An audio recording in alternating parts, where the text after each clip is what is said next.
Hello everyone, I'm Bruce Sallan. I'm a dad, a writer, a radio host, and now a first-time author. None of which would have happened without social media. Without Twitter, Facebook, LinkedIn, my websites, and the internet. We have 10 minutes to speak. Seems like not much, but look how much we've learned to do in 140 characters or less. In my showbiz days, I always said that if the screenplay didn't grab you in the first dozen or so pages, there was no point in continuing. Did I mention that I have a book out, by the way? We're going to have a giveaway. I figure, what is a conference without a giveaway? So later on, I'm going to ask a question, and we're going to have a live demonstration about how fast, in real time, the internet works. Because all of you are connected, and you will have to find the answer. And I imagine it'll be a matter of seconds before someone shouts out the right answer, and has to embarrass themselves by coming up stage to get the book. I love the old saying that we make plans and God laughs. My life couldn't be a better example, especially in the past decade or so. Around 10 years ago, I chose to become a stay-at-home dad, as the mother of my boys chose her career. When we separated a year or so later, I was prepared for the day-to-day chores, but not for society's reaction. Dads are the underrepresented and only remaining minority that it's okay to disparage. Just look at mainstream media. We've gone from Father Knows Best to Homer Simpson. When I was a 24/7 full-time dad, moms at the elementary school that my boys went to, because they were 6 and 9 and I was left alone with them, moms would ask me, I swear, without fail, the same question. What do I do all day? Now, can you imagine a mom asking another mom that question? But the odd thing was dads asked also their same question. The dads asked, when was I going back to work? As if taking care of my boys 24/7 with their mom gone and my parents ailing and I'm the only child didn't count as work. I decided that the man's point of view was just not being represented, and I began writing about these feelings and experiences. If you Google parent bloggers, you'll get 20 to 1 moms to dads. Something like that. That's my unofficial poll. So I hired a social media consultant, Linda Sherman, who some of you know, I'm sure. And for 1 year, she patiently, and with me, believe me, it took patience, she taught me social media. With Linda as my consultant, I got not just a social marketing professional, but also a marketing expert as well. She was a fierce defender of my brand, none of which I understood at the time. I started a short column in a local throwaway paper, and it led to a bigger column called A Dad's Point of View, which eventually grew to be carried in over 100 newspapers and websites. The column led to a radio show, which is now carried on an internet radio network called the Positive World Radio Network, and 3 AM stations in 3 different states. Okay, let's get the book giveaway question out of the way so we have a little time in case you're not fast. First right answer out loud wins. In what year, keeping this the topic, was Father's Day made a permanent national holiday? Hint, the answer can be found where it rhymes with Expedia. You're the winner. How long was that? About 2 seconds? Where is he? Where is he? Come on up. That's impressive. I thought it would take 10 seconds. Well done. What's your name? Jeff.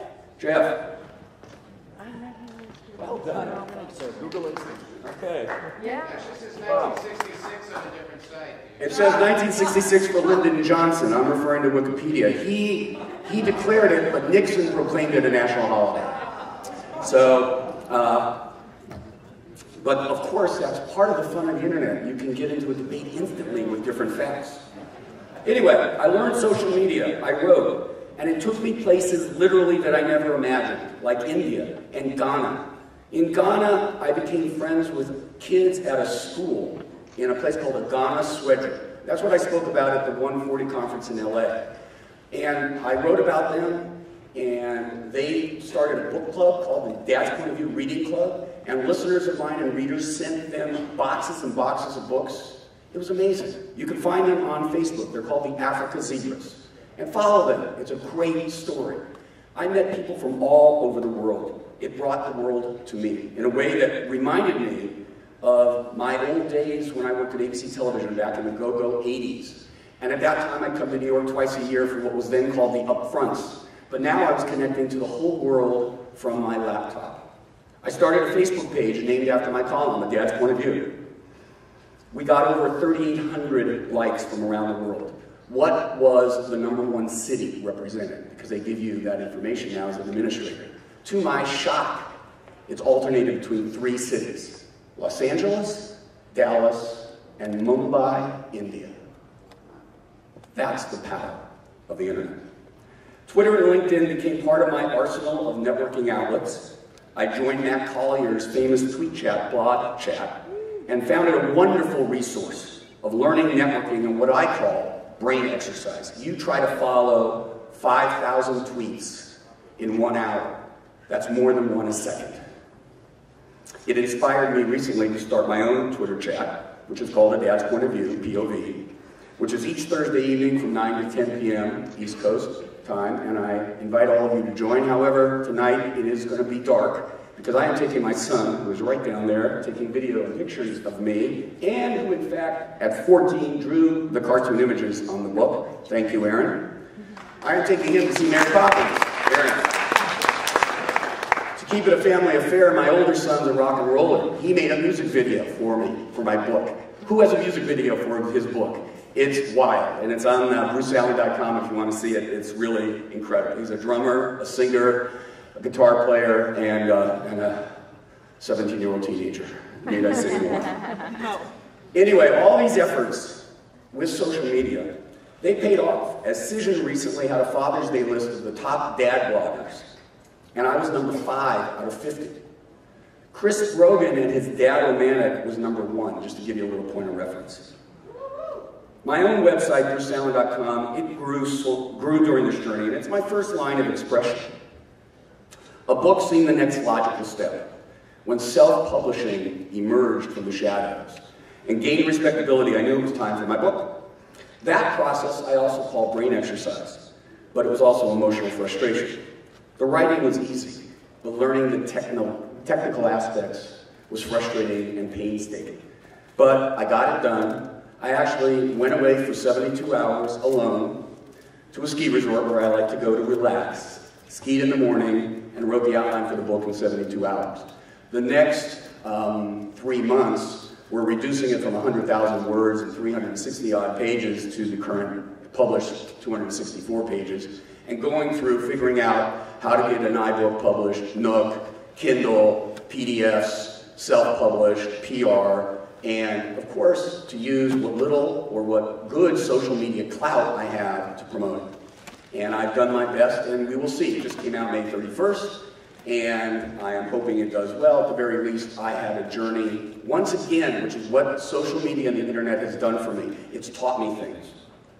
My original purpose and mission was to give dads equal exposure on the web, to fight back against some of the pervasive stereotypes, to influence and impact others, to learn and be impacted by others, and very #1 on my list, to give back to the world.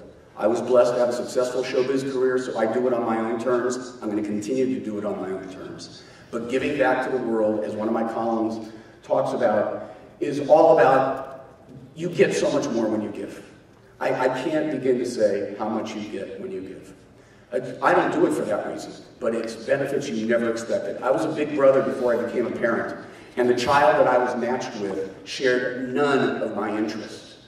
It was a prep course for having my own 2 boys who don't share any of my interests. Instead of trying to force them to be like me, I had that background from having been a big brother to a little girl for 9 years. She's now about 32, and an elementary school teacher in the Bay Area. So we've stayed in touch since she was 8 years old. That's 20, I don't know, I can't do the math. It's way beyond my pay grade.